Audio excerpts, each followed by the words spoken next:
Selamat malam. Silakan duduk dengan nyaman, pejamkan mata Anda, dan bersiaplah untuk melakukan perjalanan ke sudut-sudut tergelap dari alam semesta kita.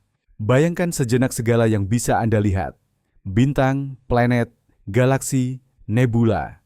Semua kemegahan ini, semua materi yang kita kenal dan yang membentuk diri kita, hanyalah sekitar 5% dari seluruh alam semesta. 5% saja. Lalu, bagaimana dengan 95% sisanya? Sebagian besar dari itu, sekitar 27%, ditempati oleh sesuatu yang para ilmuwan sebut sebagai materi gelap. Sebuah substansi yang belum pernah disentuh, diukur, bahkan dilihat secara langsung. Namun, pengaruh gravitasinya begitu masif, sehingga entitas tak kasat mata inilah yang sebenarnya menjadi konduktor sejati dari orkestra kosmik. Ia menentukan bagaimana galaksi berotasi, bagaimana mereka berkumpul menjadi gugus, dan bagaimana rupa alam semesta dalam skala terbesar. Hari ini, kita akan menyelami misteri besar ini. Kita akan mencoba memahami bagaimana kita bisa mengetahui keberadaan sesuatu yang sama sekali tak terlihat, dan mengapa teka-teki ini menjadi salah satu yang paling penting dan menarik dalam ilmu pengetahuan modern. Bersiaplah, perjalanan kita menuju wilayah kegelapan dimulai.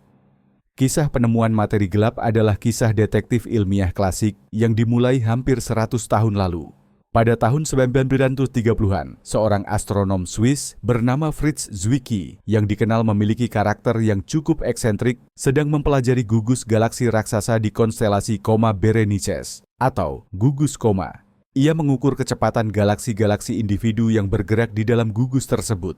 Dan disitulah ia menghadapi sebuah paradoks. Galaksi-galaksi itu bergerak sedemikian cepat, sehingga gravitasi dari semua materi yang terlihat, semua bintang, gas, dan debu di dalamnya, sama sekali tidak cukup untuk menahan mereka agar tetap bersatu. Berdasarkan perhitungannya, gugus koma seharusnya sudah lama hancur berantakan, seperti komedi putar yang diikat longgar dan berputar pada kecepatan maksimum. Untuk menjelaskan mengapa gugus itu masih ada, Zwicky berteori bahwa ada massa tersembunyi dan tak terlihat yang hadir di sana, yang ia sebut Dunkel Materi. Sebutan dalam bahasa Jerman untuk materi gelap. Gravitasinya menurut Zwicky berfungsi sebagai perekat yang menahan gugus tersebut. Namun saat itu komunitas ilmiah terus terang bersikap skeptis terhadap ide-ide Zwicky. Ia dianggap eksentrik dan temuannya dicap sebagai kesalahan perhitungan. Butuh waktu hampir 40 tahun sebelum gagasan ini kembali dipertimbangkan secara serius berkat jasa astronom terkemuka lainnya. Nah, mari kita selami babak pertama investigasi kita, yang berjudul Hantu di Komedi Putar Galaksi. Pada tahun 1970-an, astronom Amerika, Vera Rubin, bersama koleganya, Ken Ford, melakukan observasi mendalam terhadap galaksi-galaksi spiral yang bentuknya mirip Bima Sakti kita. Mereka ingin mengetahui bagaimana kecepatan bintang berotasi, bergantung pada seberapa jauh jaraknya dari pusat galaksi. Berdasarkan hukum fisika yang kita kenal sejak zaman Newton, bintang-bintang di tepi luar galaksi seharusnya bergerak jauh lebih lambat daripada bintang-bintang yang berada di pusat, tempat mayoritas materi tampak berkumpul. Bayangkan saja tata surya kita, semakin jauh sebuah planet dari matahari, semakin lambat ia bergerak.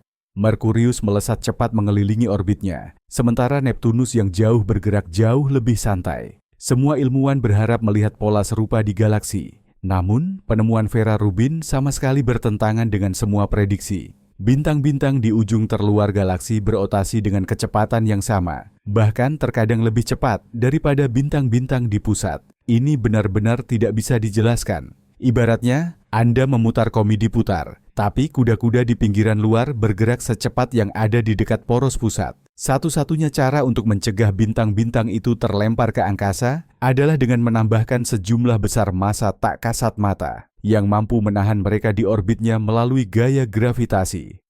Penelitian Vera Rubin ini menjadi bukti pertama yang tak terbantahkan dan diakui secara umum bahwa Fritz Zwicky ternyata benar. Galaksi dipenuhi substansi tak terlihat yang massanya beberapa kali lipat lebih besar daripada massa seluruh bintang yang bisa kita amati. Sebagai ilustrasi, bayangkan sebuah grafik animasi yang menunjukkan kurva rotasi galaksi yang seharusnya menurun seiring jarak, berdampingan dengan kurva datar, rata yang diamati oleh Rubin. Kurva datar inilah asap yang menunjukkan adanya api dari materi tak kasat mata. Penemuan ini menjadi titik balik penting dalam ilmu kosmologi. para ilmuwan menyadari bahwa alam semesta jauh lebih rumit daripada yang mereka duga sebelumnya. Setelah karya Vera Rubin meyakinkan dunia bahwa anomali ini nyata, para ilmuwan mulai bertanya-tanya, jangan-jangan kita memang hanya tidak bisa melihat sesuatu? Bagaimana kalau materi gelap ini bukan zat yang aneh dan eksotis, tapi hanya sekumpulan objek biasa yang sangat redup atau bahkan tidak terlihat sama sekali? Ide inilah yang melahirkan hipotesis bernama MACHO, singkatan dari Massive Astrophysical Compact Halo Objects. Di balik nama yang terdengar rumit ini, tersimpan objek-objek yang sebenarnya cukup familiar. Contohnya, katai putih yang sudah mendingin, bintang neutron, lubang hitam bermassa bintang, atau yang sering disebut katai cokelat, yaitu bintang gagal yang terlalu kecil untuk memicu reaksi termonuklir di intinya. Secara teoritis, jika halo galaksi kita dan galaksi lain dipenuhi oleh objek-objek semacam ini, massa total mereka seharusnya mampu menjelaskan kecepatan rotasi bintang yang kita amati. Dan yang terpenting, hipotesis ini bisa diuji coba. Cara pengujiannya sangatlah elegan. Jika objek kompak masif ini melintasi antara kita dan bintang yang sangat jauh, medan gravitasinya, sesuai teori relativitas Einstein, akan berfungsi layaknya lensa. Objek tersebut akan membuat bintang target tampak lebih terang dalam waktu singkat. Fenomena ini dikenal sebagai microlensing gravitasi. Pada tahun 90-an, beberapa proyek observasi besar-besaran diluncurkan. Mereka mengamati jutaan bintang di galaksi tetangga selama bertahun-tahun, berusaha menangkap peristiwa seperti ini. Dan mereka memang menemukannya, namun jumlahnya sungguh sangat minim. Hasil observasi menunjukkan bahwa objek MACHO hanya menyumbang porsi yang sangat kecil dari total massa tersembunyi yang diperlukan. Jumlah mereka jelas tidak cukup untuk menjelaskan efek materi gelap secara keseluruhan. Dengan demikian, hipotesis ini sebagian besar dianggap gagal. Para ilmuwan kini menyadari jawabannya tidak terletak pada objek astronomi biasa. Jawabannya terletak pada sesuatu yang sama sekali berbeda, sesuatu yang tidak terdiri dari proton, neutron, dan elektron yang kita kenal. Materi gelap bukan sekadar sesuatu yang redup, ini adalah sesuatu yang benar-benar baru. Ketika jelas bahwa materi gelap bukanlah objek biasa, para ilmuwan mulai menyusun profil atau ciri-ciri khususnya. Apa saja yang bisa kita katakan tentang zat ini tanpa benar-benar melihatnya? Pertama, ia gelap. Ini berarti materi gelap tidak memancarkan, menyerap, atau memantulkan cahaya atau radiasi elektromagnetik lainnya. Ia transparan terhadap foton. Jika Anda bisa memegang sepotong materi gelap di tangan Anda, ia akan benar-benar tak terlihat dan cahaya akan menembusnya tanpa hambatan apapun. Kedua, ia berinteraksi dengan materi biasa melalui gravitasi. Efek gravitasi inilah yang memungkinkan kita mendeteksinya. Ini adalah satu-satunya manifestasi materi gelap yang kita ketahui. Ia menarik bintang, galaksi, dan cahaya, namun tidak terlibat dalam interaksi lain apapun. Ketiga, ia harus dingin. Dalam kosmologi, istilah ini tidak merujuk pada suhu rendah dalam artian biasa. Ini berarti partikel materi gelap bergerak lambat, jauh lebih lambat dari kecepatan cahaya. Mengapa ini penting? Karena materi yang bergerak lambat inilah yang dapat menggumpal padat di bawah pengaruh gravitasi dan membentuk halo, yang menjadi tempat kelahiran galaksi. Jika materi gelap panas, artinya partikelnya bergerak mendekati kecepatan cahaya, mereka akan menyebar begitu saja dan tidak sempat membentuk struktur yang cukup padat. Pemodelan struktur skala besar alam semesta menunjukkan bahwa tanpa materi gelap yang dingin, kita tidak akan memiliki jaring galaksi dan gugusan yang kita amati saat ini. Alam semesta akan jauh lebih seragam. Dan yang terakhir, materi gelap harus stabil. Ia telah ada sejak momen-momen awal kehidupan alam semesta dan tidak meluruh selama hampir 14 miliar tahun terakhir. Jadi, inilah tersangka kita. Zat tak terlihat, berinteraksi melalui gravitasi, dingin dan stabil, yang terdiri dari partikel-partikel yang tidak tercantum dalam model standar fisika partikel. Ini bukan lagi sekadar hipotesis, melainkan serangkaian persyaratan ketat yang harus dipenuhi oleh setiap kandidat yang dicalonkan untuk peran ini. Alat yang sangat kuat lainnya untuk mempelajari materi gelap adalah lensa gravitasi. Namun kali ini dalam skala yang jauh lebih besar daripada microlensing yang pernah kita bahas sebelumnya. Bayangkan, Anda sedang melihat galaksi yang sangat jauh. Jika di antara Anda dan galaksi tersebut terdapat tumpukan materi lain yang masif, misalnya seluruh gugus galaksi, maka medan gravitasinya akan berfungsi seperti lensa kosmik raksasa. Berdasarkan teori relativitas umum Einstein, objek masif melengkungkan ruang waktu di sekitarnya. Cahaya yang melewatinya terpaksa bergerak mengikuti jalur yang melengkung ini. Akibatnya, citra galaksi yang jauh tersebut akan terdistorsi, bisa memanjang menjadi busur, terbelah menjadi dua, atau bahkan membentuk cincin sempurna yang dikenal sebagai cincin Einstein. Kekuatan distorsi ini bergantung langsung pada massa objek yang bertindak sebagai lensa, dan disinilah letak poin utamanya. Para astronom dapat mengamati gugus galaksi, memperkirakan masanya dengan menghitung semua bintang dan gas yang terlihat, lalu melihat bagaimana gugus ini mendistorsi cahaya dari objek yang lebih jauh. Dan berulang kali, distorsi yang diamati jauh lebih kuat daripada yang seharusnya jika hanya didasarkan pada massa materi yang terlihat. Ini berarti bahwa di dalam gugus tersebut terdapat sejumlah besar massa tambahan dan tak terlihat, yang menciptakan efek pelensaan yang sangat kuat ini. Selain itu, melalui analisis distorsi ini, para ilmuwan dapat memetakan distribusi total massa di dalam gugus, baik materi terlihat maupun materi gelap.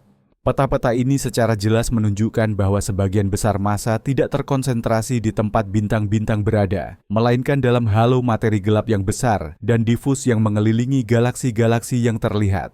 Salah satu contoh paling menonjol dari fenomena ini adalah gugus peluru, bullet cluster. Gugus ini merupakan hasil dari tabrakan antara dua gugus galaksi. Dalam citra kita melihat bahwa gas panas, materi terlihat, melambat dan tertinggal di tengah saat tabrakan terjadi. Sementara itu, peta lensa gravitasi menunjukkan bahwa massa utama, yakni materi gelap, melewati satu sama lain tanpa melambat, dan sekarang berada di sisi-sisi. Ini adalah bukti langsung bahwa materi gelap hampir tidak berinteraksi dengan apapun, kecuali melalui gravitasi. Selain pengamatan terhadap galaksi, ada sumber data lain yang sama sekali independen yang menguatkan keberadaan materi gelap. Sumber data ini adalah radiasi latar belakang kosmik, atau yang dikenal sebagai Cosmic Microwave Background, CMB.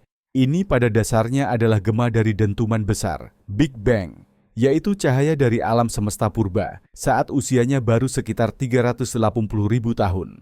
Sebelum waktu itu, alam semesta sangat panas dan padat, sehingga membentuk plasma buram yang terdiri dari proton, elektron, dan foton. Ketika alam semesta telah cukup mendingin, proton dan elektron dapat bergabung membentuk atom hidrogen, dan alam semesta pun tiba-tiba menjadi transparan. Cahaya yang sebelumnya terperangkap dalam plasma akhirnya bisa menyebar bebas, dan kini kita melihatnya sebagai radiasi gelombang mikro yang datang dari segala penjuru langit.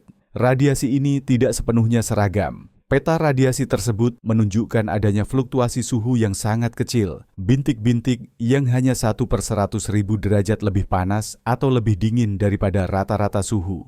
Fluktuasi ini adalah cetak biru dari gumpalan materi paling awal, yang kemudian berkembang menjadi galaksi dan gugus galaksi.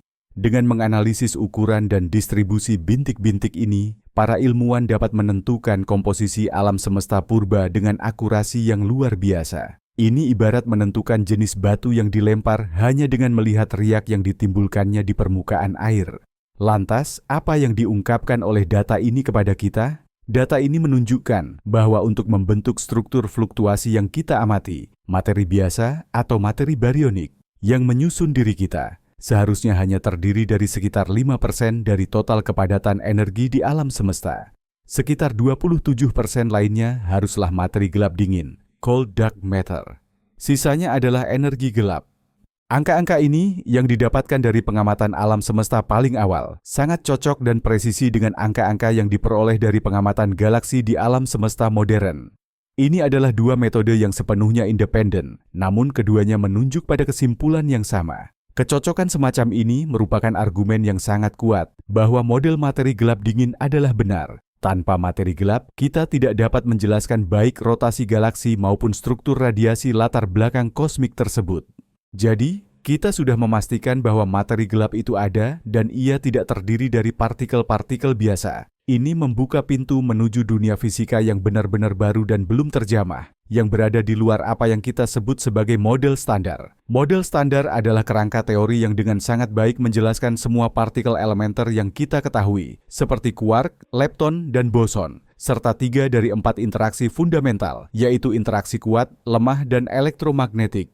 Namun, model standar ini sama sekali tidak memiliki partikel yang cocok untuk memainkan peran sebagai materi gelap dingin. Oleh karena itu, materi gelap adalah jendela kita menuju fisika baru. Para fisikawan teoretis pun telah mengajukan banyak sekali hipotesis mengenai bagaimana rupa partikel baru ini. Selama bertahun-tahun, kandidat yang paling populer dan paling banyak diteliti adalah WIMP, singkatan dari Weakly Interacting Massive Particle, atau partikel masif yang berinteraksi lemah. Menurut teori ini, WMP adalah partikel berat, kira-kira 100 kali lebih masif daripada proton. Mereka tidak terlibat dalam interaksi kuat maupun elektromagnetik. Itulah sebabnya mereka disebut gelap. Tetapi mereka dapat terlibat dalam interaksi nuklir lemah, yaitu interaksi yang bertanggung jawab atas beberapa jenis peluruhan radioaktif. Mengapa hipotesis ini sangat menarik? Karena adanya apa yang disebut sebagai keajaiban WMP. Perhitungan menunjukkan bahwa jika partikel-partikel semacam ini ada di awal semesta dan berada dalam kesetimbangan termal dengan partikel lain, maka seiring dengan mengembang dan mendinginnya, semesta jumlah WIMP akan berkurang karena proses anihilasi, yaitu ketika dua partikel bertabrakan dan berubah menjadi partikel lain. Pada akhirnya jumlah yang tersisa akan persis sama dengan yang kita butuhkan untuk menjelaskan kerapatan materi gelap yang kita amati saat ini. Kebetulan seperti ini terasa terlalu sempurna untuk menjadi sebuah kebetulan. Banyak teori yang memperluas model standar, misalnya supersimetri, secara alami memprediksi keberadaan partikel-partikel ini. Supersimetri mengasumsikan bahwa setiap partikel yang kita kenal memiliki superpartner yang lebih berat. Superpartner yang paling ringan umumnya stabil dan memiliki semua karakteristik yang dibutuhkan oleh sebuah WMP. Dengan demikian, hipotesis WMP tidak hanya menjelaskan materi gelap, tetapi juga membantu menyelesaikan beberapa masalah lain dalam fisika partikel elementer. Jika WMP benar-benar ada, meskipun interaksi yang mereka lakukan sangat lemah, kita seharusnya tetap memiliki peluang untuk menemukannya. Saat ini, selagi kita berbicara, bumi sedang melintasi halo materi gelap raksasa yang mengelilingi galaksi kita, Bima Sakti. Ini berarti setiap detiknya, miliaran partikel hipotetis ini melesat melewati tubuh kita dan seluruh planet. Masalahnya, partikel ini hampir tidak berinteraksi dengan apapun. Peluang WIMP menabrak inti atom di dalam tubuh Anda sangatlah kecil, bahkan bisa dibilang nol. Namun, jika kita menggunakan detektor yang sangat besar, berisi atom dalam jumlah masif, dan menunggu dalam waktu yang sangat lama, ada kemungkinan kita bisa merekam tabrakan semacam itu.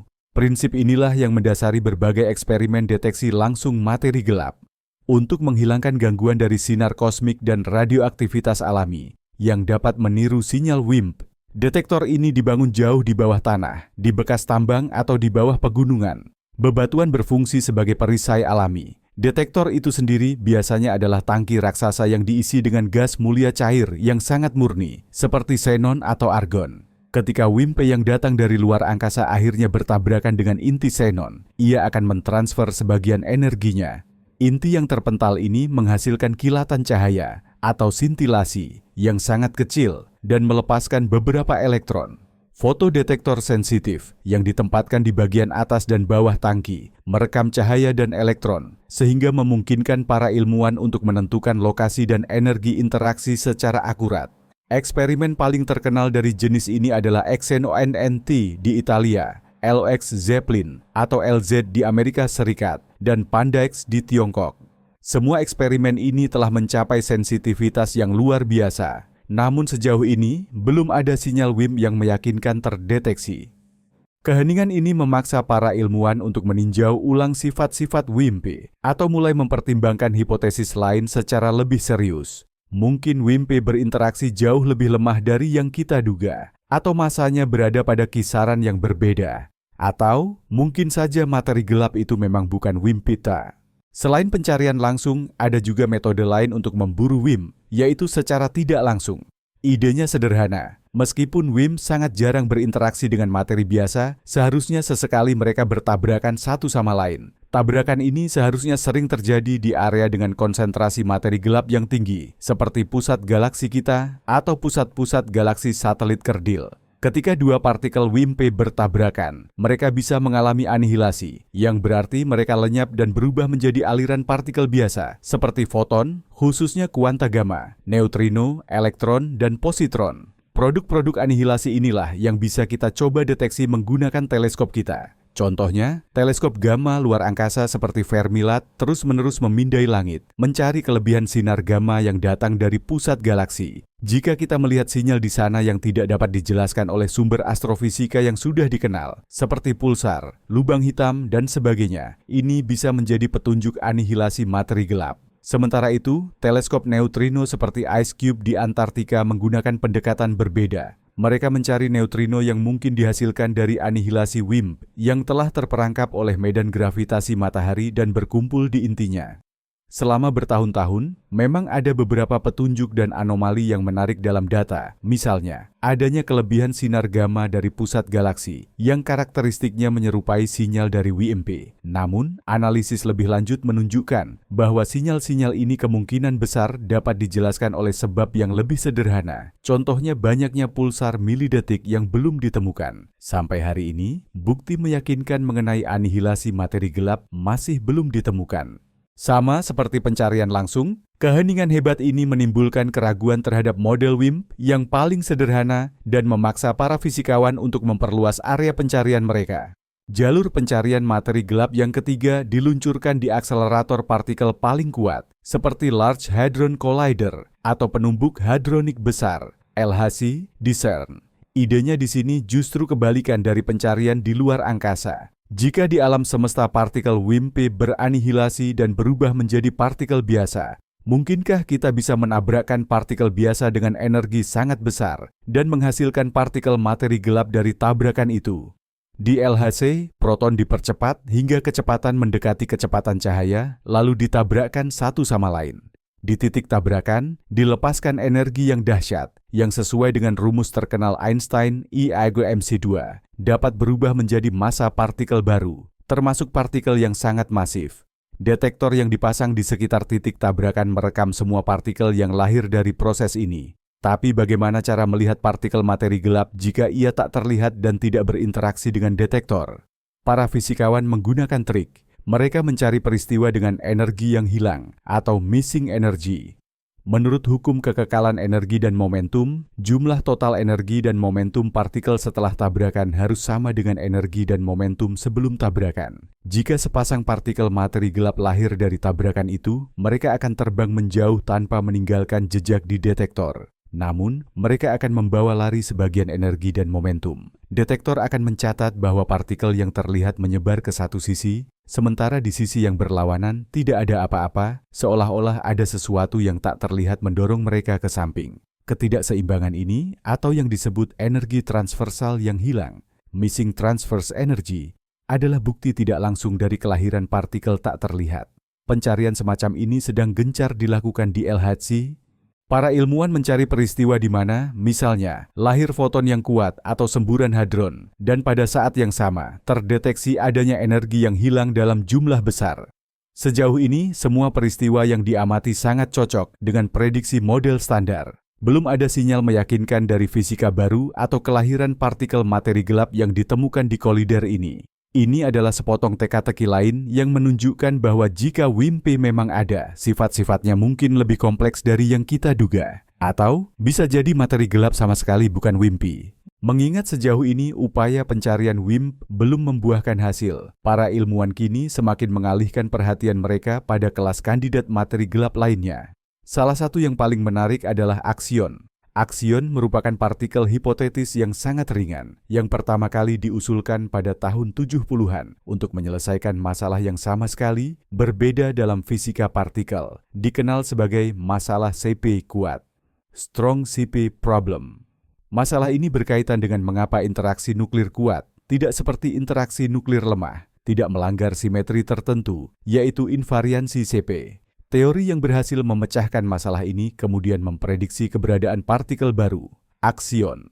Menariknya, partikel yang awalnya dirancang untuk tujuan berbeda ini ternyata memiliki banyak sifat yang sangat cocok sebagai kandidat materi gelap. Berbeda dengan WIMP yang masanya berat, aksion seharusnya sangat ringan, miliaran kali lebih ringan daripada elektron. Karena masanya yang kecil, perilaku aksion lebih menyerupai gelombang ketimbang partikel. Di alam semesta awal, aksion diperkirakan lahir dalam jumlah yang sangat besar.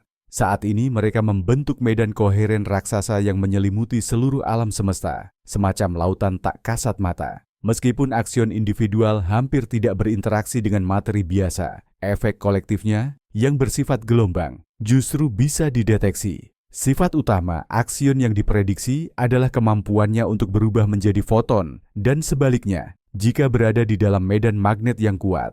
Efek inilah yang menjadi dasar eksperimen pencarian aksion. Yang paling terkenal adalah ADMX, atau Action Dark Matter Experiment.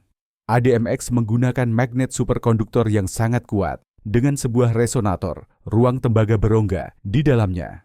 Saat detektor ini melewati lautan aksion galaksi, sebagian dari partikel tersebut ketika memasuki medan magnet yang kuat diperkirakan akan berubah menjadi foton gelombang mikro. Jika frekuensi resonator diatur agar sesuai dengan frekuensi yang terkait dengan massa aksion, maka akan terjadi resonansi, memungkinkan kita mendeteksi sinyal gelombang mikro yang sangat lemah. Ini mirip seperti menyetel radio ke stasiun yang tepat. Masalahnya, kita tidak mengetahui secara pasti massa aksion, sehingga para ilmuwan harus memindai rentang frekuensi yang sangat lebar secara perlahan. Ini adalah pekerjaan yang melelahkan dan memakan waktu lama, tetapi terus dilakukan secara aktif, dan dalam beberapa tahun ke depan, sensitivitas eksperimen semacam ini akan meningkat pesat. Aksion mewakili alternatif yang elegan dan menarik bagi WIMPy, dan penemuan mereka akan menjadi kemenangan ganda bagi dunia fisika.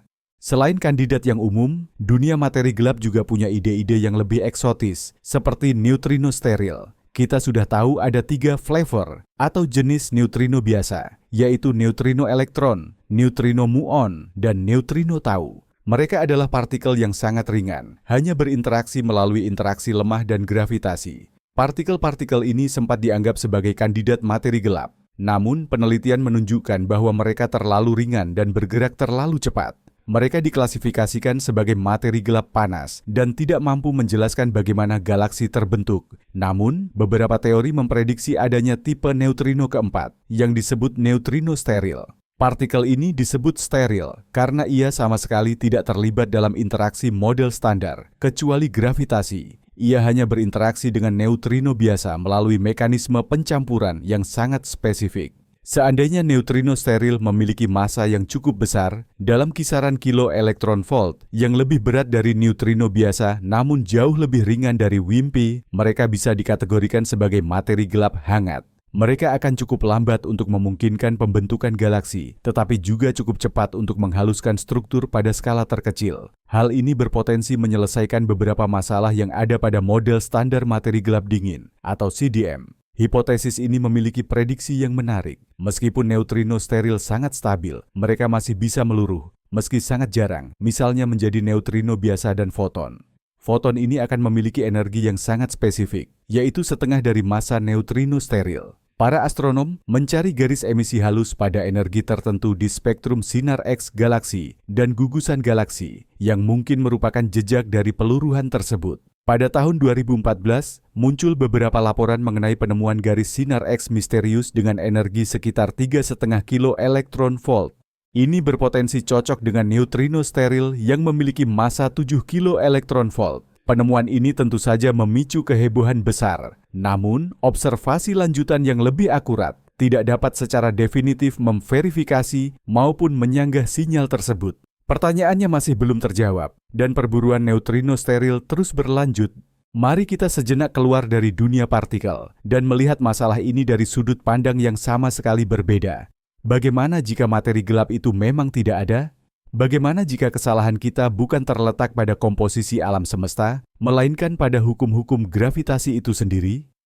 Semua kesimpulan kita tentang keberadaan materi gelap didasarkan pada asumsi bahwa hukum gravitasi universal Newton dan teori relativitas umum Einstein berlaku benar di semua skala. Padahal, kita hanya mengujinya dengan akurasi tinggi sebatas di tata surya kita. Bagaimana jika pada skala galaksi dan gugusan galaksi, gravitasi bekerja dengan cara yang berbeda? Ide inilah yang mendasari teori-teori alternatif. Yang paling terkenal adalah MOND, atau modifikasi dinamika Newton. Teori ini pertama kali diusulkan oleh fisikawan Israel, Mordechai Milgrom, pada tahun 1980-an. Intinya adalah bahwa hukum gravitasi akan berubah ketika percepatan yang dialami objek sangat kecil. Dalam kondisi yang kita kenal di tata surya, di mana percepatan cenderung besar, gravitasi berperilaku sesuai hukum Newton. Namun, di tepi galaksi, di mana bintang-bintang mengalami tarikan gravitasi yang sangat lemah, Dan otomatis, percepatan yang sangat kecil, gaya gravitasi menjadi lebih kuat daripada yang diprediksi oleh teori Newton. Tambahan gaya tarik inilah yang menjelaskan mengapa bintang-bintang di pinggiran berotasi begitu cepat, tanpa perlu memasukkan massa tambahan apapun. MOND secara mengejutkan mampu menjelaskan kurva rotasi banyak sekali galaksi, dan uniknya hanya dengan menggunakan satu parameter universal baru. Hal ini terlihat sangat elegan. Meskipun demikian, teori ini juga memiliki masalah serius. Pertama, MOND tidak bekerja dengan baik pada skala gugusan galaksi. Untuk menjelaskan dinamika gugusan, MOND tetap membutuhkan sejumlah massa yang hilang, meskipun dalam volume yang lebih sedikit. Kedua, MOND tidak dapat menjelaskan efek lensa gravitasi, seperti yang terlihat pada gugusan peluru, bullet cluster, di mana pusat massa jelas terpisah dari pusat materi yang terlihat. Dan yang paling penting, MOND adalah teori non-relativistik. Sangat sulit untuk menyelaraskannya dengan teori relativitas umum dan kosmologi, terutama dengan data dari radiasi latar belakang kosmik. Ada perluasan MOND yang bersifat relativistik, tetapi teori-teori tersebut sangat rumit dan kurang berhasil. Meskipun demikian, gagasan untuk memodifikasi gravitasi ini tetap berada di pinggiran diskusi ilmiah. Ia mengingatkan kita bahwa kita harus selalu terbuka terhadap berbagai kemungkinan yang ada. Mari kita kembali ke hipotesis utamanya, yakni keberadaan partikel materi gelap, dan mari kita lihat bagaimana hipotesis ini memengaruhi evolusi alam semesta. Materi gelap berperan sebagai arsitek tak terlihat yang telah meletakkan pondasi bagi semua struktur kasat mata yang kita saksikan saat ini. Tepat setelah dentuman besar, alam semesta hampir sempurna homogen. Namun, di dalamnya sudah terdapat fluktuasi kepadatan kuantum yang sangat kecil. Di tempat-tempat yang kepadatannya sedikit di atas rata-rata, gravitasi mulai bekerja lebih kuat, menarik materi di sekitarnya. Dan disinilah materi gelap memainkan peran kuncinya. Materi biasa atau materi barionik saat itu masih terikat erat dengan radiasi atau foton. Tekanan cahaya mencegah materi barionik menyusut menjadi gumpalan padat. Sementara itu, materi gelap yang tidak berinteraksi dengan cahaya bebas dari tekanan ini. Oleh karena itu, gumpalan materi gelaplah yang pertama kali mulai membesar di bawah pengaruh gravitasi, membentuk apa yang kita sebut sebagai sumur gravitasi. Materi biasa kemudian mulai berjatuhan ke dalam sumur-sumur yang sudah terbentuk ini, seperti air yang mengalir turun ke dalam lubang. Jadi, materi gelap menciptakan kerangka tak terlihat, sebuah jaring kosmik yang terdiri dari filamen dan gumpalan, atau halo, tempat materi tampak kemudian menempel. Di dalam halo materi gelap yang paling padat, gas menyusut, mendingin, dan mulai membentuk bintang serta galaksi pertama. Tanpa materi gelap, pembentukan struktur akan memakan waktu jauh lebih lama, dan hingga saat ini tidak akan sempat terbentuk objek sebesar dan serumit galaksi kita di alam semesta. Simulasi komputer, seperti proyek terkenal Millennium, menunjukkan proses ini secara visual. Dalam simulasi ini, para ilmuwan memasukkan kondisi awal yang sesuai dengan data dari radiasi latar belakang kosmik, lalu menambahkan materi gelap dingin. Hasilnya, mereka mendapatkan alam semesta virtual yang struktur skala besarnya, distribusi galaksi dalam bentuk jaring, sangat mirip dengan apa yang kita amati di dunia nyata. Ini merupakan konfirmasi tidak langsung yang kuat lainnya terhadap model kosmologi standar yang melibatkan materi gelap dingin. Model standar materi gelap dingin, CDM, yang baru saja kita bahas tadi, bekerja dengan sangat baik pada skala besar, yaitu skala gugus galaksi dan struktur jaring kosmik. Namun, ketika kita mulai menguji prediksinya pada skala galaksi individu, muncul beberapa ketidaksesuaian dengan data observasi. Inilah yang kita sebut sebagai masalah skala kecil, small scale problems. Salah satunya adalah masalah halo cusp. Simulasi komputer yang berdasarkan pada materi gelap dingin memprediksi bahwa kepadatan materi gelap di pusat halo galaksi seharusnya meningkat tajam, membentuk apa yang disebut sebagai cusp atau puncak tajam. Akan tetapi, observasi galaksi nyata, terutama galaksi kerdil yang didominasi materi gelap, seringkali menunjukkan bahwa di pusatnya terdapat inti, core, dengan kepadatan yang lebih stabil, bukan cusp. Kepadatan memang meningkat menuju pusat, namun kemudian mencapai semacam dataran tinggi, plato. Perbedaan ini mungkin mengindikasikan bahwa ada yang salah dengan model materi gelap kita. Masalah terkenal lainnya adalah masalah satelit yang hilang. Model simulasi memprediksi bahwa galaksi besar seperti Bima Sakti seharusnya memiliki jumlah galaksi satelit kecil yang sangat banyak di sekitarnya. Simulasi menunjukkan keberadaan ribuan subhalo. Namun, yang kita amati hanya beberapa puluh saja. Kemana perginya yang lain? Ada kemungkinan masalah-masalah ini tidak sepenuhnya fatal bagi teori. Misalnya proses astrofisika yang terkait dengan pembentukan bintang dan ledakan supernova di pusat galaksi bisa saja memanaskan dan mengembangkan Cosmwaterin, materi gelap pusat, mengubahnya menjadi core. Sementara itu, satelit yang hilang mungkin gagal membentuk bintang sama sekali, sehingga tetap sepenuhnya gelap dan tidak terlihat oleh kita. Atau, masalah-masalah ini adalah petunjuk bahwa sifat materi gelap jauh lebih kompleks daripada yang kita duga. Contohnya, jika partikel materi gelap dapat berinteraksi tidak hanya secara gravitasi, tetapi juga satu sama lain, dikenal sebagai materi gelap yang saling berinteraksi, atau self-interacting dark matter, hal ini bisa memecahkan masalah CASP. Pertanyaan-pertanyaan yang belum terpecahkan, inilah yang membuat studi tentang materi gelap menjadi semakin menarik. Selain materi gelap, ada lagi entitas gelap lain di kosmos, dan penting bagi kita untuk tidak bingung membedakannya. Inilah yang disebut energi gelap. Jika materi gelap adalah massa tak terlihat yang mengikat alam semesta melalui gravitasinya, memaksa objek untuk saling tarik-menarik, maka energi gelap adalah kebalikannya total. Ini adalah bentuk energi hipotetis yang memiliki tekanan negatif dan menyebabkan alam semesta mengembang dengan laju yang semakin cepat. Pada akhir tahun 90-an, dua kelompok astronom independen ketika mempelajari supernova yang jauh menemukan bahwa perluasan alam semesta kita tidak melambat akibat tarikan gravitasi seperti yang diperkirakan semua orang, tetapi justru dipercepat. Ini adalah salah satu penemuan paling mengejutkan dalam sejarah astronomi. Untuk menjelaskan percepatan ini, entitas baru, yaitu energi gelap, harus diperkenalkan ke dalam model kosmologis. Menurut data modern, energi gelap menyumbang sekitar 68% dari total kepadatan energi di alam semesta. Dengan demikian, anggaran energi total dunia kita terlihat seperti ini. Sekitar 5% adalah materi biasa, yang membentuk segala sesuatu yang dapat kita lihat. Sekitar 27% adalah materi gelap, perekat gravitasi yang tak terlihat, dan 68% adalah energi gelap, kekuatan misterius yang mendorong alam semesta menjauh. Kita tahu lebih sedikit tentang energi gelap daripada materi gelap. Sifatnya adalah, mungkin, misteri terbesar dalam fisika fundamental. Penjelasan yang paling sederhana adalah apa yang disebut konstanta kosmologis atau energi vakum, namun perhitungan teoretis besarnya menyimpang dari hasil pengamatan dengan perbedaan yang sangat mencolok. Dalam urutan besaran yang mengerikan, materi gelap dan energi gelap adalah dua sisi dari sektor gelap alam semesta. Keduanya tak terlihat, tetapi efeknya benar-benar berbeda. Yang satu mengumpulkan, yang lain mendorong, dan bersama-sama mereka menentukan nasib kosmos kita. Di galaksi kita Bima Sakti, materi gelap tidak terdistribusi secara merata. Sebaliknya, ia membentuk halo bola raksasa yang membentang jauh melampaui batas piringan galaksi yang terlihat. Tata surya saat mengorbit pusat Bima Sakti terus bergerak melintasi halo ini. Gerakan ini dapat divisualisasikan sebagai angin partikel materi gelap yang bertiup ke arah kita. Angin inilah yang menjadi target utama eksperimen deteksi langsung. Kecepatan angin ini diperkirakan mencapai sekitar 220 km per detik.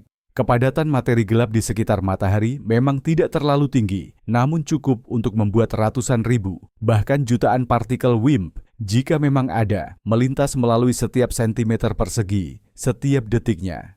Fitur menarik dari angin ini adalah fenomena modulasi tahunannya. Bumi mengelilingi matahari dengan kecepatan sekitar 30 km per detik. Pada musim panas, di belahan bumi utara, kecepatan bumi bertambah dengan kecepatan pergerakan tata surya melintasi halo, sehingga angin materi gelap terasa lebih kuat. Sebaliknya saat musim dingin, ketika arah pergerakan bumi berlawanan, kecepatan tersebut berkurang dan angin pun melemah. Dampaknya, jumlah peristiwa yang tercatat di detektor bawah tanah diperkirakan akan sedikit berfluktuasi sepanjang tahun, mencapai puncaknya pada bulan Juni dan terendah pada bulan Desember. Selama bertahun-tahun, eksperimen Italia bernama Dama Libra telah mengklaim bahwa mereka mengamati sinyal modulasi tahunan semacam ini, dan secara statistik, sinyal itu sangat signifikan. Jika benar, ini bisa menjadi deteksi langsung materi gelap yang pertama dalam sejarah. Namun, ada masalah besar. Tidak ada eksperimen lain di dunia, bahkan yang jauh lebih sensitif, yang menemukan sinyal serupa. Hal ini menciptakan situasi yang sangat tegang dan membingungkan di kalangan komunitas ilmiah.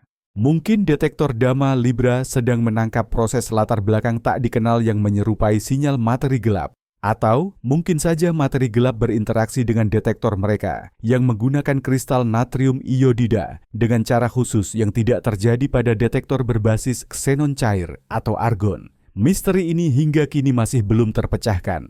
Galaksi spheroidal Katai atau dwarf spheroidal galaxies adalah galaksi satelit kecil dan redup yang mengorbit Bima Sakti dan galaksi-galaksi besar lainnya. Galaksi-galaksi ini merupakan laboratorium alami yang unik untuk mempelajari materi gelap. Ini karena galaksi-galaksi tersebut hampir tidak memiliki gas, sementara bintang-bintang di dalamnya sangat tua dan redup.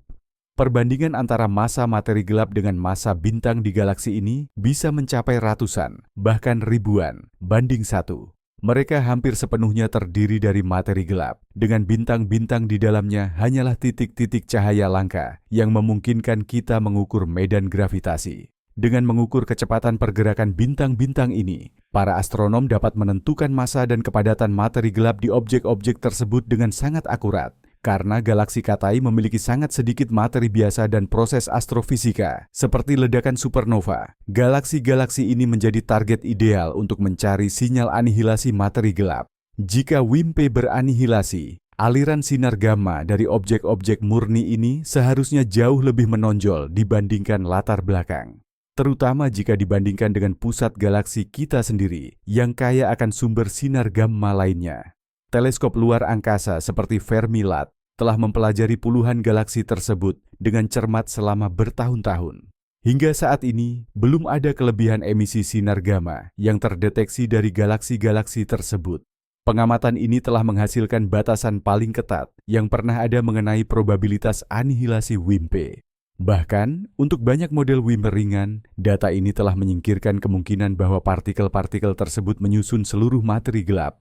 Hal ini memaksa para ahli teori untuk mempertimbangkan WIMP yang lebih berat, atau model di mana anihilasi terjadi melalui saluran yang lebih rumit, atau bahkan harus meninggalkan sama sekali gagasan materi gelap yang beranihilasi. Dengan demikian, galaksi-galaksi yang kecil dan sederhana ini memainkan peran yang sangat besar dalam upaya kita untuk memecahkan salah satu misteri terbesar di alam semesta. Bagaimana jika materi gelap itu bukan hanya satu jenis partikel, melainkan keseluruhan sektor gelap yang kompleks, serumit dunia kasat mata kita? Sangat mungkin bahwa partikel materi gelap itu tidak hanya satu, tetapi ada beberapa jenis.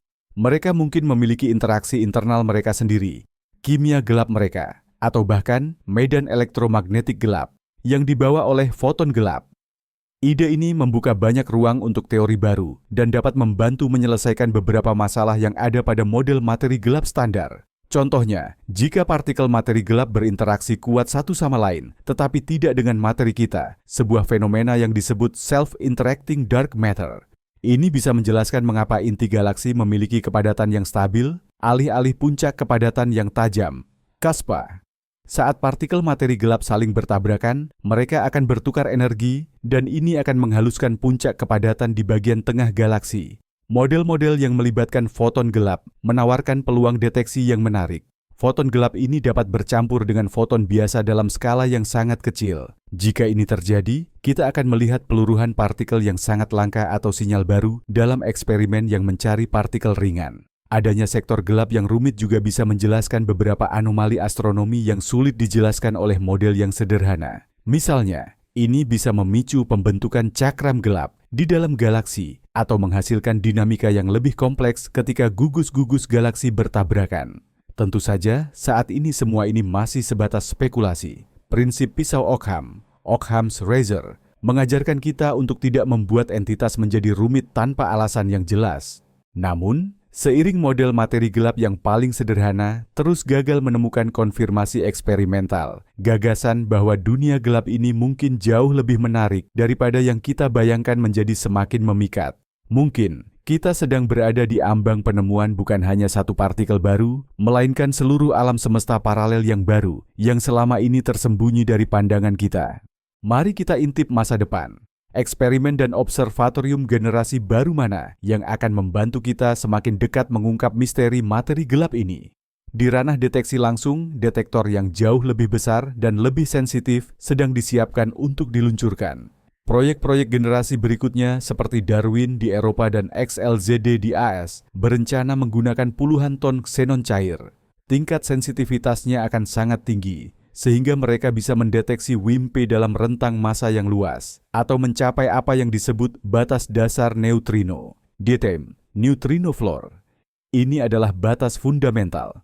Melewati batas ini, sinyal dari WIMP tidak akan bisa lagi dibedakan dari noise, atau latar belakang yang diciptakan oleh neutrino dari matahari dan sumber astrofisika lainnya. Jika eksperimen-eksperimen ini pun gagal menemukan apa-apa, ini akan menjadi argumen yang sangat kuat menentang hipotesis WIMP klasik. Di bidang deteksi tidak langsung, harapan besar disematkan pada teleskop Cherenkov generasi baru, seperti Cherenkov Telescope Array atau CTA. Observatorium ini akan memiliki sensitivitas yang belum pernah terjadi sebelumnya terhadap sinar gamma berenergi tinggi. Ia akan mampu menembus jauh lebih dalam ke pusat-pusat galaksi untuk mencari sinyal anihilasi. Observatorium astronomi baru, seperti teleskop luar angkasa James Webb dan teleskop darat yang sedang dibangun, Observatorium Vera C. Rubin, akan memberikan kita peta distribusi materi gelap di alam semesta yang sangat detail melalui teknik pelensaan gravitasi. Peta ini juga memungkinkan kita menguji prediksi berbagai model pada skala kecil dengan akurasi yang lebih tinggi. Terakhir, collider masa depan yang jauh lebih bertenaga daripada LHC, Large Hadron Collider, akan mampu melihat ke ranah energi yang lebih tinggi lagi, membuka peluang baru untuk penciptaan langsung partikel materi gelap. Apa itu? Dalam 10 hingga 20 tahun ke depan, kita akan memasuki era emas perburuan materi gelap. Kombinasi data dari berbagai garis depan ini, dari bawah tanah, dari luar angkasa, dan dari collider, memberi kita peluang nyata untuk akhirnya menyingkap tabir misteri besar ini. Salah satu ide paling aneh seputar misteri materi gelap adalah hipotesis tentang apa yang disebut lubang hitam primordial, LHP. Bagaimana jika materi gelap sebenarnya bukan partikel baru, melainkan lubang hitam yang terbentuk bukan dari keruntuhan bintang, tetapi pada saat-saat awal setelah peristiwa Big Bang. Di alam semesta awal, terjadi fluktuasi kepadatan yang sangat besar. Di area-area dengan kepadatan yang sangat ekstrim, seluruh wilayah ruang angkasa dapat langsung runtuh, kolaps, menjadi lubang hitam dengan berbagai macam massa, mulai dari seukuran asteroid hingga ribuan kali massa matahari.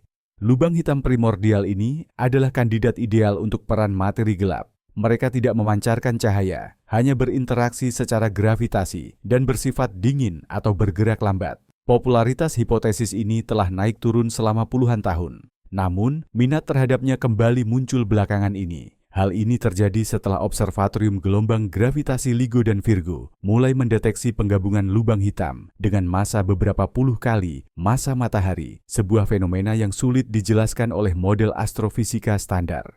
Sejumlah ilmuwan menduga bahwa ini mungkin adalah lubang hitam primordial yang dicari. Namun hipotesis ini menghadapi kendala serius.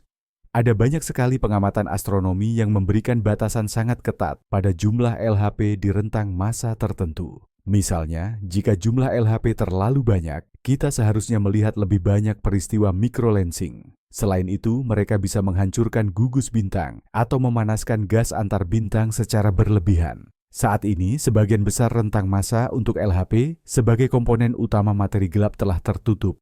Hanya tersisa beberapa celah sempit, misalnya di sekitar massa asteroid.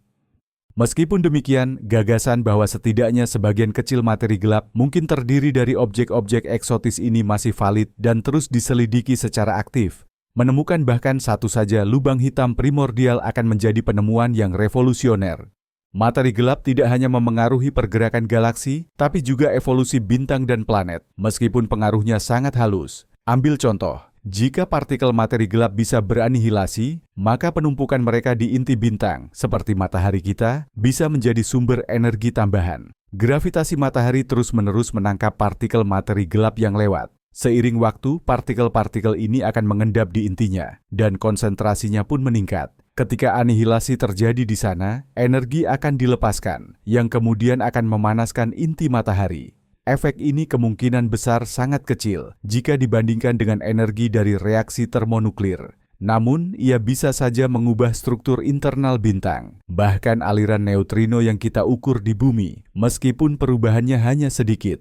Pengaruh yang lebih menarik lagi mungkin terjadi pada bintang-bintang pertama di alam semesta. Bintang-bintang ini terbentuk di pusat halo materi gelap yang sangat padat. Perhitungan menunjukkan bahwa anihilasi materi gelap di dalam protobintang ini bisa sangat intens, sehingga menjadi sumber energi dominan yang menopang bintang tersebut. Objek hipotetis semacam ini dijuluki bintang gelap atau dark stars.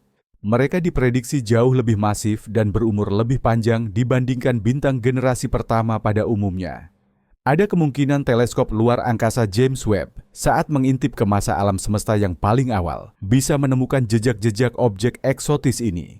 Selain itu, ada juga spekulasi bahwa materi gelap dapat terakumulasi di inti planet seperti Bumi atau Jupiter. Anihilasinya di sana dapat memberikan kontribusi kecil pada aliran panas termal internal mereka. Semua ide ini memang masih bersifat teoretis. Namun, hal ini menunjukkan betapa mendalam dan tak terduganya cara materi gelap terjalin dalam struktur fundamental dunia kita. Mari kita bahas bagaimana para ilmuwan berusaha menimbang alam semesta dan menentukan jumlah pasti materi gelap. Ada beberapa metode kosmologi independen yang memungkinkan pengukuran ini dengan akurasi tinggi. Kita sudah pernah menyinggung dua di antaranya, analisis fluktuasi, cosmic microwave background, atau radiasi latar, dan pengukuran kecepatan gerakan galaksi dalam gugus. Metode ketiga yang sangat kuat adalah yang dikenal sebagai osilasi akustik baryon, atau disingkat BAO. Di awal pembentukan alam semesta, ketika masih berupa plasma yang sangat panas, gelombang suara menyebar di dalamnya, mirip seperti riak air saat kita melempar batu. Ketika alam semesta mendingin dan menjadi transparan, gelombang-gelombang ini membeku, meninggalkan jejak khas dalam pola distribusi materi.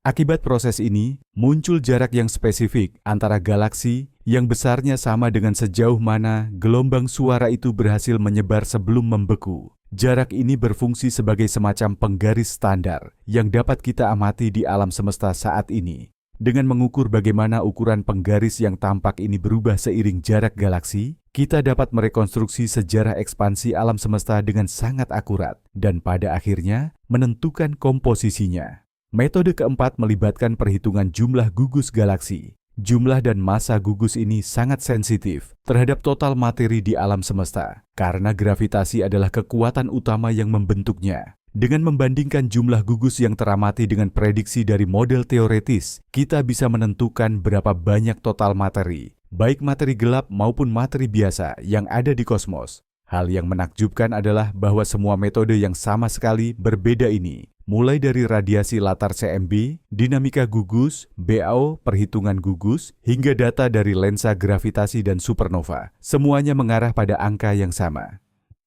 Pumampak Hatode, yaitu sekitar 32% dari total kepadatan energi di alam semesta adalah materi, dan 85% dari materi itu adalah materi gelap. Kesepakatan yang luar biasa antara berbagai pengamatan independen ini menjadikan model kosmologi lambda CDM, di mana lambda adalah energi gelap dan CDM adalah materi gelap dingin, sangat sukses dan kokoh. Meskipun telah meraih kesuksesan besar, model materi gelap dingin atau CDM sejatinya masih merupakan gambaran yang belum sempurna. Model ini memang menjelaskan seberapa banyak materi gelap yang ada dan bagaimana perilakunya pada skala makro, namun sama sekali tidak memberikan petunjuk mengenai sifat mikroskopisnya. Hingga saat ini, kita masih belum tahu partikel apa sebenarnya materi gelap itu. Ketiadaan bukti langsung mengenai keberadaan partikel spesifik inilah yang mulai menimbulkan semacam rasa ketidaknyamanan di kalangan sebagian ilmuwan. Pencarian WIMP, Weakly Interacting Massive Particles, yang selama puluhan tahun dianggap sebagai kandidat paling menjanjikan, tidak membuahkan hasil. Kondisi ini memicu lonjakan pesat ide dan model alternatif dalam beberapa tahun terakhir. Spektrum kemungkinan teoritis kini menjadi jauh lebih luas. Para ilmuwan kini mempertimbangkan model materi gelap yang sangat ringan, seperti aksion, atau sebaliknya, materi gelap yang sangat berat. Mereka juga meninjau kemungkinan adanya sektor gelap utuh dengan interaksinya sendiri. Beberapa model bahkan mengusulkan bahwa materi gelap mungkin dapat meluruh, meskipun sangat lambat. Peluruhan ini berpotensi menjelaskan beberapa anomali astrofisika. Bahkan ada ide bahwa materi gelap bisa jadi merupakan manifestasi dari efek dimensi ruang tambahan. Situasi ini, di satu sisi, mungkin terlihat seperti krisis. Namun di sisi lain, ini adalah tanda proses ilmiah yang sehat. Ketika ide-ide lama yang sederhana tidak terkonfirmasi, hal itu justru merangsang lahirnya pendekatan-pendekatan baru yang lebih kreatif. Bisa jadi, alam telah menyiapkan kejutan besar, dan jawaban atas misteri materi gelap akan jauh lebih aneh dan menarik daripada yang pernah kita bayangkan. Kita hidup di masa yang sangat menarik, di mana sebuah paradigma dapat berubah sewaktu-waktu dengan munculnya data eksperimental baru. Dan justru pada saat-saat seperti inilah revolusi ilmiah terbesar terjadi. Mari kita telaah kemungkinan menarik lainnya. Bagaimana jika materi gelap tidak hanya berinteraksi dengan materi biasa melalui gravitasi, tetapi juga melalui gaya yang sangat lemah yang belum kita ketahui? Kita sudah membahas tentang WIMP, partikel yang mungkin terlibat dalam interaksi nuklir lemah. Namun, bagaimana jika ada jenis interaksi lainnya? Contohnya, beberapa model menduga bahwa partikel materi gelap dapat berhamburan saat mengenai proton atau elektron. Jika ini benar, hal ini bisa menimbulkan konsekuensi yang dapat kita amati. Misalnya, saat melintasi bumi, partikel materi gelap ini sangat jarang bisa bertabrakan dengan atom di kerak bumi dan sedikit saja menghangatkannya. Dampak ini tentu sangat kecil, tetapi mungkin bisa diukur dengan instrumen geofisika yang sangat presisi. Ide lain adalah bahwa materi gelap mungkin memengaruhi proses-proses di alam semesta awal yang dapat kita telaah dari radiasi latar belakang kosmik dan distribusi elemen ringan seperti hidrogen dan helium. Jika materi gelap berinteraksi dengan materi biasa selama era nukleosintesis Big Bang, yaitu beberapa menit pertama setelah dentuman besar, hal itu bisa mengubah perbandingan elemen yang kita amati saat ini. Pengamatan astronomi mengukur perbandingan ini dengan sangat akurat dan memberikan batasan yang ketat pada interaksi apapun yang terjadi. Mencari efek-efek halus seperti ini merupakan salah satu arah penelitian materi gelap lainnya. Hal ini memerlukan upaya kolaboratif dari para fisikawan teoritis, eksperimentalis, dan astronom pengamat. Bahkan jika deteksi langsung partikel di laboratorium terbukti mustahil, kita mungkin masih bisa memahami sifat-sifat materi gelap dengan mempelajari pengaruhnya yang nyaris tak terlihat pada dunia yang kita saksikan. Merenungkan materi gelap pasti membawa kita pada pertanyaan filosofis yang jauh lebih mendalam mengenai posisi kita di alam semesta ini. Ketika kita menyadari bahwa substansi yang membentuk diri kita, planet kita, bintang-bintang, dan semua yang pernah kita lihat hanyalah sebagian kecil, sekitar 5%. Dari lautan kosmik yang luas dan tak terlihat, hal ini memberikan pukulan telak pada antroposentrisme kita. Penemuan ini sejajar dengan terobosan yang dibuat oleh Kopernikus, yang menunjukkan bahwa bumi bukanlah pusat alam semesta, dan Hubble, yang membuktikan bahwa galaksi kita hanyalah salah satu dari miliaran galaksi. Kini, kita tidak hanya menyadari bahwa kita tidak berada di pusat, tetapi kita bahkan tidak tersusun dari jenis materi utama di alam semesta. Kita hidup di pulau kecil materi yang terlihat, dikelilingi oleh lautan kegelapan yang tak bertepi. Ini memaksa kita untuk merenungkan hakikat realitas itu sendiri. Apalagi yang belum kita lihat? Hukum dan entitas apalagi yang tersembunyi dari peralatan dan pemahaman kita? Misteri materi gelap adalah pengingat betapa sedikitnya pengetahuan kita. Ini mengajarkan kerendahan hati sekaligus menginspirasi kita untuk terus mencari. Memecahkan misteri ini bukan hanya sekadar penemuan ilmiah biasa. Ini akan mengubah pandangan dunia kita secara fundamental. Ini akan membuka akses kita ke 85% materi di alam semesta dan mungkin memperkenalkan fisika yang sama sekali baru yang berada di luar batas pemahaman kita saat ini. Ini adalah salah satu tantangan intelektual terbesar yang dihadapi umat manusia. Dan fakta bahwa kita, makhluk yang terdiri dari materi biasa, mampu mengajukan pertanyaan-pertanyaan ini dan mencari jawabannya adalah sebuah keajaiban tersendiri. Mari kita kembali membahas salah satu bukti paling meyakinkan tentang keberadaan materi gelap, gugus peluru atau bullet cluster. Objek unik ini sering disebut sebagai standar emas dalam penelitian materi gelap. Gugus peluru, yang secara resmi dikenal sebagai 1E0657-56, sebenarnya adalah hasil tabrakan yang relatif baru dalam skala kosmik antara dua gugus galaksi besar. Tabrakan ini terjadi sekitar 150 juta tahun yang lalu. Ketika kedua gugus ini melintas satu sama lain dengan kecepatan tinggi, komponen-komponen penyusunnya bereaksi secara berbeda. Sebagian besar materi biasa atau materi barionik di dalam gugus ini tidak terkandung dalam bintang-bintang, melainkan dalam bentuk gas intergalaksi yang sangat panas.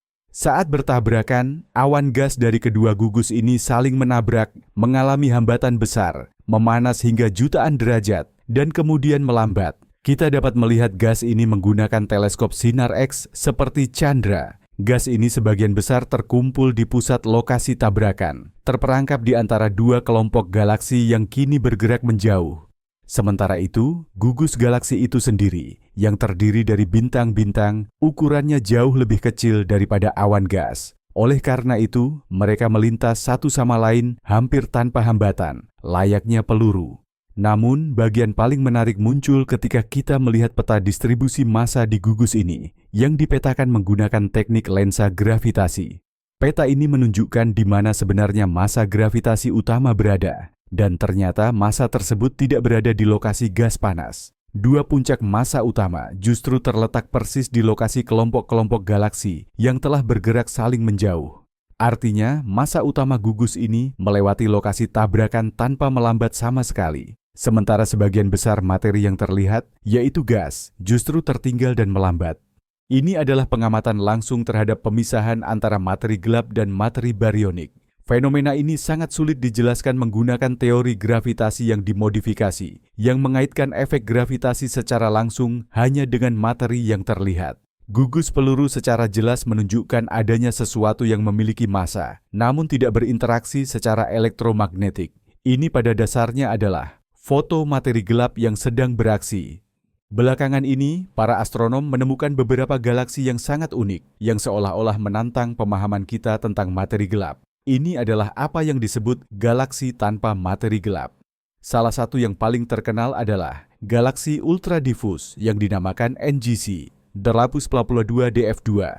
Pengamatan terhadap pergerakan gugus-gugus bintang di galaksi ini menunjukkan bahwa total masanya hampir seluruhnya dapat dijelaskan oleh massa bintang-bintangnya sendiri. Nyaris tidak ada ruang untuk materi gelap di sana, atau setidaknya jumlahnya sangat anomali. Ini sangat mengejutkan karena diyakini bahwa galaksi, terutama yang redup seperti ini, hanya dapat terbentuk di dalam halo materi gelap yang masif. Kemudian ditemukan galaksi serupa lainnya, yaitu DF4. Penemuan ini, pada pandangan pertama, tampak menjadi argumen yang menentang keberadaan materi gelap. Jika materi gelap sedemikian penting bagi pembentukan galaksi, lalu bagaimana mungkin ada galaksi yang bisa eksis tanpanya? Namun, yang cukup paradoks, banyak fisikawan justru melihat temuan ini sebagai konfirmasi kuat terhadap model materi gelap.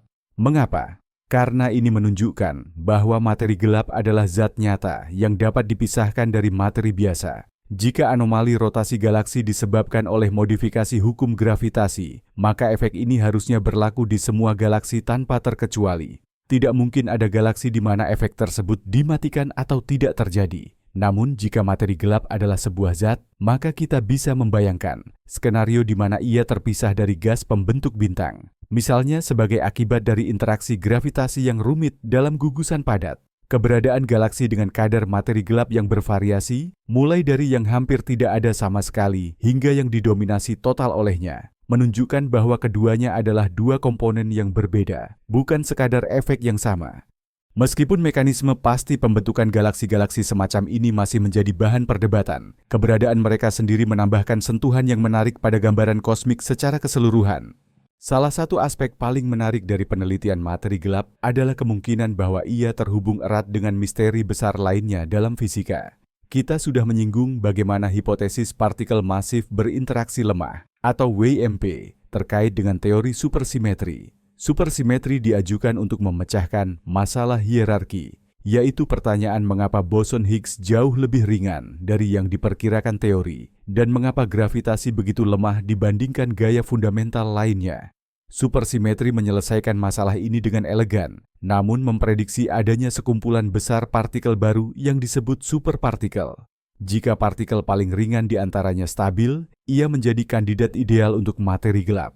Jadi, penemuan supersimetri di penumbuk hadron besar, LHC, akan menjadi penemuan sifat materi gelap itu sendiri secara bersamaan. Keterkaitan lain adalah dengan misteri asimetri materi dan antimateri. Di alam semesta, kita hampir hanya melihat materi, meskipun seharusnya jumlah materi dan antimateri yang tercipta saat dentuman besar, Big Bang, adalah sama. Mengapa materi yang menang? Beberapa teori menduga bahwa mekanisme yang bertanggung jawab atas asimetri ini mungkin juga telah menghasilkan partikel materi gelap.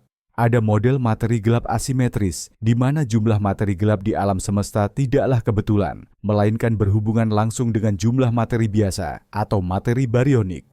Terakhir, ada hubungan dengan teori penyatuan besar, GUT, dan teori string. Teori-teori fundamental ini berupaya menjelaskan semua gaya dan partikel dalam kerangka matematika tunggal. Hampir semuanya meramalkan adanya partikel baru yang berinteraksi sangat lemah, yang cocok berperan sebagai materi gelap.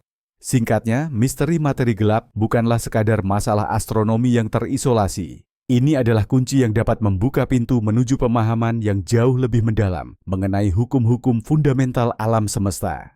Mari kita kembali membahas aksion dan melihat mengapa hipotesis ini menjadi semakin populer dalam beberapa tahun terakhir, terutama karena belum adanya sinyal yang terdeteksi dari WMP. Seperti yang sudah kita bahas, aksion awalnya dicetuskan untuk memecahkan masalah CP kuat, Strong CP Problem, dalam kuantum kromodinamika, QCD, teori yang menjelaskan gaya nuklir kuat. Teori ini memungkinkan adanya suku yang seharusnya menyebabkan pelanggaran simetri CP. Jika ini terjadi, itu berarti neutron harus memiliki momen dipol listrik terukur. Namun eksperimen menunjukkan bahwa momen ini, jika ada, ukurannya sangatlah kecil, berorde-orde lebih rendah dari yang diperkirakan. Teori Peccei-Quinn mengatasi masalah ini dengan memperkenalkan medan baru, yang kuantumnya tidak lain adalah aksion itu sendiri. Medan ini secara dinamis meniadakan suku yang tidak diinginkan dalam teori tersebut. Fakta bahwa partikel yang diciptakan untuk memecahkan masalah dalam fisika partikel ini juga merupakan kandidat yang sangat baik untuk materi gelap dingin, adalah argumen yang sangat kuat yang mendukung aksion.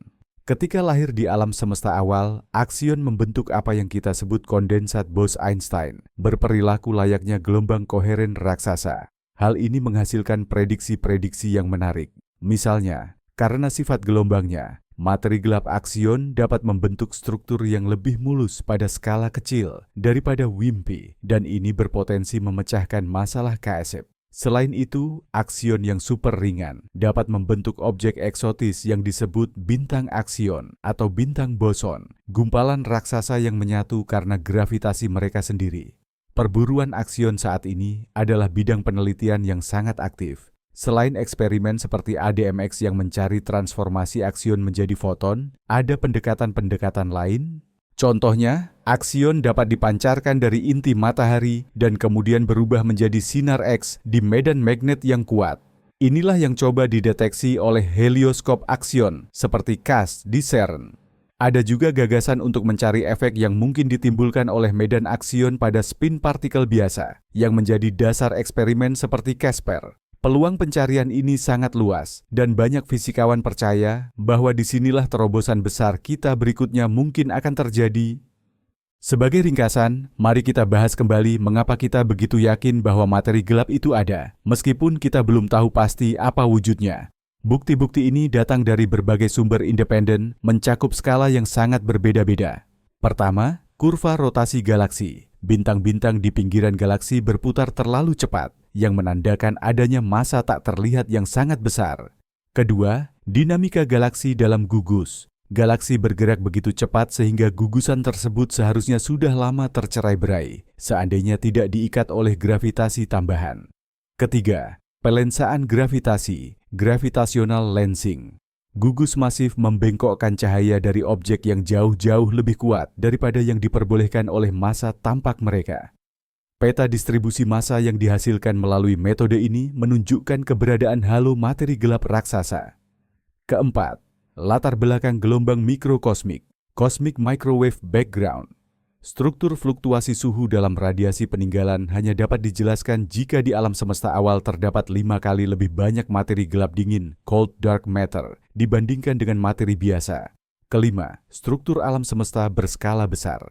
Jaring kosmik galaksi dan kekosongan yang kita amati saat ini hanya dapat direproduksi dalam simulasi komputer jika materi gelap hadir, karena materi gelaplah yang menciptakan kerangka gravitasi awalnya. Keenam, gugus peluru, bullet cluster, dan objek sejenis lainnya, di mana kita dapat melihat pemisahan spasial langsung antara materi gelap dan materi biasa. Keseluruhan bukti yang terkumpul ini menjadikan hipotesis materi gelap sebagai salah satu yang paling kuat dan teruji dalam ilmu pengetahuan modern. Menolaknya berarti kita harus menemukan penjelasan alternatif yang dapat diselaraskan dengan semua pengamatan yang beragam ini secara bersamaan, suatu tugas yang sangat sulit. Oleh karena itu, mayoritas komunitas ilmiah sangat yakin materi gelap itu nyata. Pertanyaan utamanya kini bukan lagi, apakah ia ada, melainkan apa wujudnya? Dan kini, perjalanan panjang dan tenang kita melintasi kedalaman gelap semesta sudah sampai di penghujung. Kita sudah menyaksikan bagaimana pengamatan bintang yang bergerak cepat dan cahaya yang terdistorsi meyakinkan para ilmuwan akan keberadaan substansi tak terlihat yang ternyata menyusun sebagian besar masa dunia kita. Kita memahami bahwa materi gelap bukanlah sekadar bintang redup atau debu antariksa, melainkan sesuatu yang baru, sesuatu yang pada dasarnya melampaui batas-batas hukum fisika yang kita kenal. Kita telah menengok ke dalam tambang terdalam dan ke akselerator partikel paling kuat, tempat perburuan sengit sedang berlangsung untuk menemukan partikel-partikel yang sulit ditangkap, entah itu wimpe yang berat atau aksion yang ringan bak sehelai bulu. Kita menyadari bahwa tanpa arsitek tak kasat mata ini, tidak akan ada galaksi, tidak ada bintang, dan tentu saja tidak ada kita. Namun, inilah mungkin bagian paling mencengangkan dari keseluruhan cerita ini. Kita mencari partikel. Kita membangun teori yang berlandaskan partikel. Tetapi, bagaimana jika materi gelap sama sekali bukan partikel dalam artian yang kita pahami? Bagaimana jika itu adalah manifestasi efek gravitasi dari dimensi lain yang tersembunyi, seperti yang diprediksi oleh teori Dawai? Atau mungkin itu adalah medan residual yang tersisa dari saat-saat pertama Big Bang yang berperilaku seperti materi biasa? Mungkin jawaban atas teka-teki ini bukan hanya berupa penemuan partikel baru, melainkan penemuan konsep realitas yang sama sekali baru. Inilah titik balik utama dalam drama kosmik ini. Kita berpikir kita sedang mencari batu bata yang hilang dalam bangunan pengetahuan kita, padahal kita mungkin sedang berada di ambang kesadaran bahwa seluruh bangunan ini didirikan berdasarkan cetak biru yang sama sekali berbeda. Terima kasih telah menghabiskan waktu ini merenungkan misteri terbesar alam semesta. Saya harap ceramah ini membantu Anda rileks dan bersiap untuk tidur. Jika Anda menikmati perjalanan ini, silakan berlangganan saluran ini agar tidak ketinggalan cerita baru dan berikan suka pada video ini. Dan kini, sebelum Anda benar-benar terlelap, saya ingin mengajukan satu pertanyaan untuk Anda. Menurut Anda, apakah materi gelap itu sebenarnya partikel yang belum kita temukan atau sesuatu yang sama sekali berbeda yang bahkan belum bisa kita bayangkan? Tuliskan teori Anda yang paling berani di kolom komentar. Selamat malam dan semoga mimpi Anda indah.